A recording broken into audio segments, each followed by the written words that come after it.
My son banned me from my grandson's birth, but still wrote my name on the hospital bill. There are days that split your life in two, who you were before and who you are after. For me, that day smelled like antiseptic and cold coffee in a New York hospital corridor. I was standing under buzzing fluorescent lights when my son wouldn't even look me in the eye. Mom, Lily wants only her real family in the room. His voice was flat, like he was reading from a script. Real family. I was 3 steps away from him, but he spoke to me like I was some stranger on a bus. He stared at the floor, his ears flushed red with shame. Then he almost whispered, "Please don't make a scene, she's never liked you." The beeping monitors faded. The hallway blurred. My chest felt like someone had slammed a door from the inside. I had spent 12 hours on a night bus, knees pressed into a metal seat that smelled of old fries and diesel. 12 hours imagining the moment I'd hold my first grandchild. I pictured tiny fingers curling around mine, that newborn warmth on my chest, my son smiling, proud. I had rehearsed that hello. I never rehearsed being told I didn't count. Through the closed maternity door, I heard a baby cry for the first time. My grandson's first breath. I stood alone in the hallway, not allowed to take a single step closer. Do you know what it feels like to give someone your entire life and then be told you're too much trouble to invite into the room? My name is Alina. I'm 61. I grew up in a small Tennessee house with peeling paint and a crooked porch swing. We didn't have much, but my mother could turn flour, sugar, and apples into comfort. She used to say, "Always carry yourself with dignity. People can take everything else." I thought about her as I clutched the old brown leather bag she'd given me when I turned 30. It was with me when my son Leo was born, with me when my husband died. Now it was with me while my own child pushed me out of his life. I didn't argue. I didn't beg. Sometimes silence is the last piece of pride you have left. So I turned around and walked down that long hallway, past beaming grandparents taking photos with their new loves, past nurses chatting about lunch, past the gift shop overflowing with teddy bears I wouldn't buy. Outside, the February wind slapped my cheeks raw. I didn't know where to go. The bus home wouldn't leave until morning. Wide shot of cheap hotel room, dim light at a cheap hotel nearby. I sat on a squeaky bed and finally let myself crack. I cried until my eyes swelled, not just for the baby I couldn't see, but for the boy who used to fall asleep on my chest after nightmares. Where had that boy gone? You can't understand that hallway unless you understand how we started. Leo arrived on a humid July morning, 32 years ago. Thunder rattled the windows while I gripped my husband Marco's hand and tried not to scream the hospital down. He wasn't a man of many words, my Marco. But that day, he cried like a child when they placed our son on my chest. Leo's fists were so tiny and determined that I laughed through the pain. Life wasn't easy, but it was full. Marco worked at a small hardware store. I stayed home, learning every freckle on Leo's face, humming nonsense lullabies in our cramped kitchen that always smelled like coffee, onions, and something baking. Those early years were noisy and golden and broke. Leo toddled after me with a wooden spoon, helping me cook by flinging flour everywhere. He'd look up and say, "When I grow up, I'm going to build you a big house, Mama." I believed him. Until the day the phone rang when Leo was 15. "Mrs. Ruiz, your husband collapsed at work. You need to come now." By the time we reached the hospital, Marco was already gone, just like that. No goodbye. I remember Leo's fingers digging into my arm as the doctor said words I couldn't process. He pressed his face into my shoulder and sobbed in a way he hadn't since he was a toddler. That night, when everyone else went home, we stayed in our silent kitchen. I made tea I didn't drink. Leo stared at his father's empty chair. From then on, it was just the two of us. I sold Marco's store to pay debts and keep Leo in his school. By dawn, I scrubbed floors in a dental clinic. In the afternoon, I answered phones in a medical office, pretending I wasn't exhausted. Bleach cracked my hands, but every time my son walked in with his backpack and messy hair, I thought, worth it. He studied at our rickety kitchen table while I folded laundry beside him. We were a team.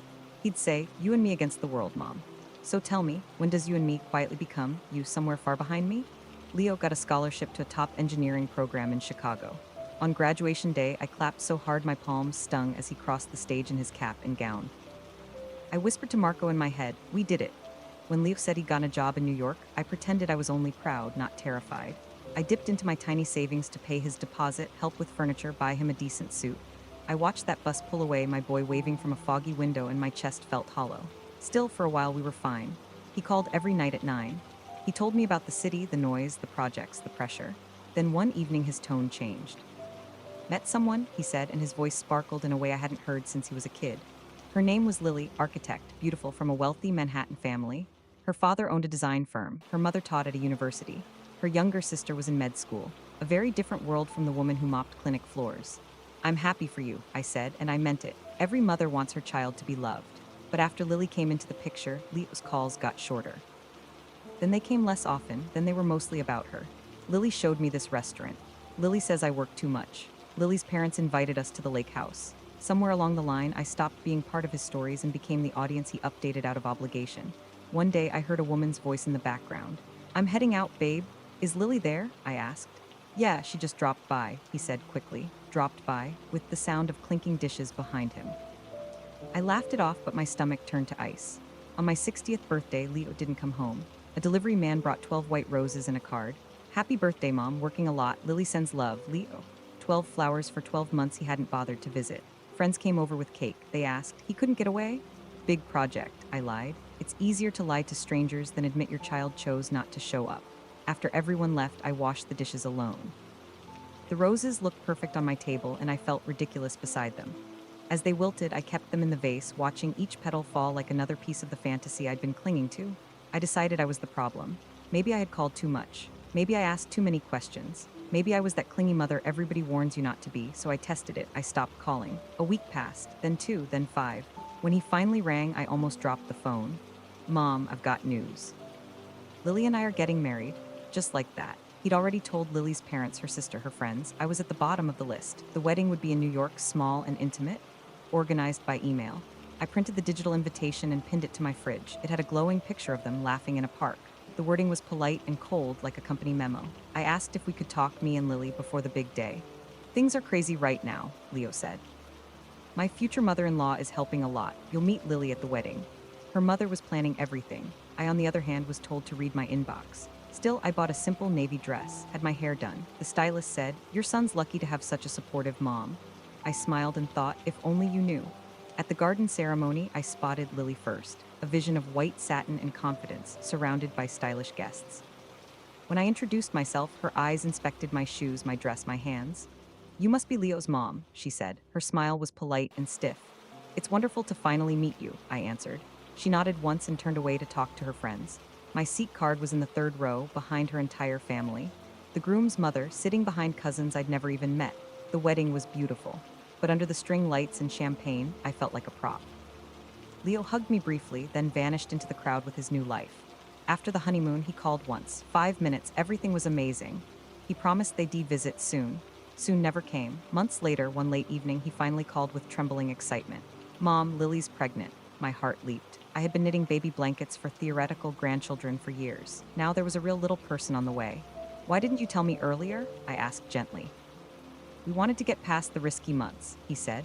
His voice sounded like the boy I remembered. I let myself hope. I sent Lily a long message congratulating her, offering help, telling her I was already in love with that baby. The message was read. No reply, so I followed the pregnancy through her social media. Carefully curated photos of a growing belly, expensive baby furniture, captions full of hearts and hashtags. I commented, "Can't wait to meet you, little one. Grandma loves you." She replied to everyone else, never to me. I mailed a hand-knitted blanket, a soft toy, and a card. 2 weeks later, Leo texted, "Got the package, thanks." That was all. When I asked if I could be there when the baby arrived, he hesitated. "Lily's mom will stay with us at first. We don't want too many people. You can come later." Too many people, except somehow there was room for her family. I should have seen the next part coming. The night our grandson was born, my phone didn't ring. No call, no text, I found out from a photo. Lily posted a picture of a tiny boy wrapped in a striped hospital blanket, cheeks still red from the effort of being born. The caption read, "Welcome to the world, Noah, our hearts are full." I was leaning on a mop at work when I saw it. My legs went weak. My grandson's first glimpse of me was through a smudged phone screen. I sank to the floor in the janitor's closet and sobbed into my rubber gloves. I waited an hour, then 2. Finally, I called Leo. He sounded exhausted and cheerful. "Everything's fine. Lily did great. Noah's perfect." "Why didn't you call me?" I asked. "It all happened so fast," he said, but apparently not so fast that there hadn't been time for posts, comments, and likes from strangers. I begged to come meet the baby. "Not yet," he repeated. "Lily needs peace. Her doctor said no stress." "Am I stressed now?" I asked quietly. "Mom, please don't start." Those words told me exactly where I stood. 3 weeks later, after nonstop pleading messages from me, he finally relented. "You can come for 1 day," he wrote. "1, Lily's still tired. Please don't take it personally." I packed a small bag, put on my best blouse, and took the overnight bus again. At the pediatric appointment, I saw them first. Lily in a designer coat, cradling Noah, Leo scrolling his phone. When I approached, my heart hammered so loudly I could barely hear. "Hi," I said. "I'm here." Leo gave me an awkward half hug. Lily glanced me up and down. He's sleeping, she snapped when I asked to hold him. I had traveled 12 hours, my arms stayed empty. In the waiting room, we made stiff small talk. Every question I asked got a one-word answer. When Noah finally stirred, I leaned forward ready. I need to feed him, Lily said, and disappeared into another room with him. No invitation, no gesture. They saw the doctor while I sat outside like a forgotten coat. Afterward, they agreed to a quick lunch at a cafe. Noah finally drifted off in his stroller beside me. As I studied his face, trying to memorize every line, Leo checked his watch. We should get you back to the station, Mom. Lily's family is visiting later. I swallowed hard. In the back of the taxi, Lily reluctantly placed Noah in my arms. Exactly 5 minutes between hospital and bus station. I counted. He was soft and warm and smelled like milk and sleep. I whispered into his tiny ear, "Hi, little one, I'm your grandma. I wish I could stay." Quote, then I had to give him back. At the bus station entrance, Leo hugged me quickly. "Thanks for understanding," he said, already turning away. Did I understand? Oh, I understood that I ranked below a hotel loyalty program. I watched their taxi disappear into traffic, then checked my phone. Lily had already posted a photo from the cafe, captioned, "Perfect morning with my little family." I wasn't in the frame. Again. On the bus ride home, I didn't cry. Something inside me had moved past tears into stone. 2 mornings later, my phone rang with a New York number. "Mrs. Ruiz, this is billing from Riverside Medical Center. We're calling regarding the remaining balance from Mrs. Lily Hart's delivery. Insurance covered part, but there's a $10,000 remainder. Your son listed you as the responsible party. Emergency contact for money." Not for birth, not for joy, not for support, for money. The clerk spoke briskly, threatening legal action, credit damage, collection agencies. I listened, staring at the same kitchen table where I used to help Leo with algebra. And then something in me finally snapped in the right direction. "I think you have the wrong person," I said calmly. "Ma'am, this is the number on file for his mother." "I don't have family in New York," I answered, and I hung up. My hands shook, my heart raced. But the ceiling didn't collapse. The world didn't end. I was still breathing. For the first time in my life, I had told my son no. The next 3 days, my phone buzzed nonstop. Calls, messages, voicemails. First he pleaded, then he scolded, then he called me selfish. Selfish. The woman who had scrubbed toilets and sold her husband's store so he could go to college. He sent a long email listing all the times he believed he had helped me, accused me of playing the victim. Told me I was punishing him because Lily needed space. I read it twice. Then I answered. I told him I wouldn't pay, not because I didn't love him or Noah, but because I refused to be treated like an ATM with a pulse. Quote, I reminded him I'd begged for inclusion, not favors. I said, "When you want a relationship where I matter beyond my bank account, I'll be here. Until then, I wish you well." His reply was short. "You've proved Lily right. Goodbye." That was the last I heard from him for over a year. At first, the silence was a storm. I woke up reaching for my phone. I almost opened Lily's profile more times than I can count. My friend Rosa dragged me out for walks, signed us up for a knitting group, shoved books into my hands. "You're allowed to build a life that doesn't revolve around waiting," she said. Little by little, I did. I learned to enjoy my own company again. I let Noah grow in my imagination instead of in my arms. 6 months in, Rosa asked, "Do you regret not paying?" I thought hard. "No," I said. For once, I chose myself. Then one ordinary Tuesday, the phone rang again. "Mrs. Ruiz, this is Carla, a social worker from Riverside Medical Center." My spine turned to ice. She explained that Lily had been admitted after a severe mental breakdown, postpartum depression that had never truly been treated. Leo had lost his job. They demoved into Lily's parents' apartment. Tensions, fights, accusations, everything crumbling. "We need someone to temporarily care for their child, Noah," she said. "He's 18 months. Your son listed you as secondary family contact. Can you come?" Secondary, again. My son was there too, somewhere in that hospital, finally out of control.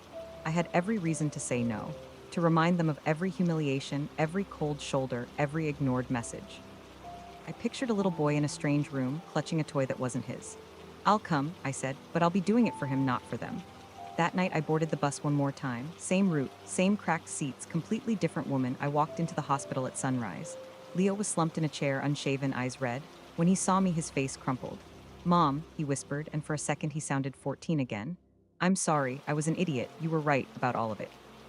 His apology didn't erase everything, but it mattered. "Where's Noah?" I asked. "At the temporary care center a few blocks away." We went together. I found my grandson on a play mat, pushing a plastic truck. Big brown eyes, a dimple I recognized. I knelt down slowly. "Hi, Noah, I'm Alina. I'm your grandma," I said. He stared for a moment, then toddled straight into my arms like he'd been doing it his whole life.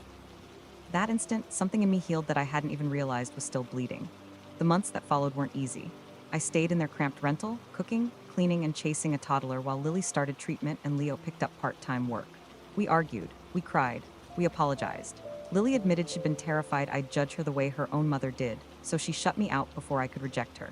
Leo admitted he liked how convenient it was to push me away until he needed me. I set boundaries, no more secret bills, no more last-minute scraps of time after 12-hour bus rides. If they wanted me in their lives, it had to be with respect. Years have passed since that first call. Lily is stable, still in therapy. Leo has a steady job and has learned that privacy is not the same as erasing your mother. Noah is 4 now. When I visit, he crashes into me yelling, "Grandma Lenny?" and wraps his arms around my legs like I'm his favorite person in the world. Don't have to chase a place in that child's life. I just have to show up as the woman I became, someone who loves deeply without abandoning herself.